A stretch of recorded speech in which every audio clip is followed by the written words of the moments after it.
ගුවන් මාවේ මෙතන සිටින්නේ ධනමල්විල දොරම්වෙහෙර බෝගහව ප්‍රදේශය කිරින්දෝය පිටාරගලමින් තිබෙන ආකාරය තමයි ඔබට මේ දැක ගැනීමට හැකියාව ලැබෙන්නේ.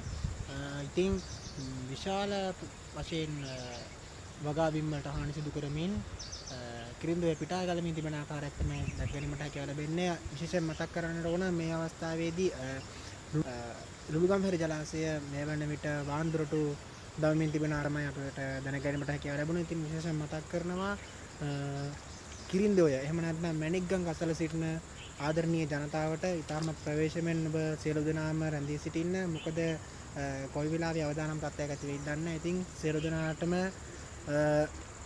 කිසිදු කරදරයකින් බාධාකින් තොරව ඉක්මනින් මම අයහපත් කාලගුණ තත්ත්වය මඩපැවැත් වේවා කියලා ප්‍රාර්ථනා කරමින් නැවතත් තොරතුරු ලබා දෙන්න බලාපොරොත්තු වෙන දරන සමුගන්නම් මම දෙවුරම් මෙහෙර තනමල්ල සිට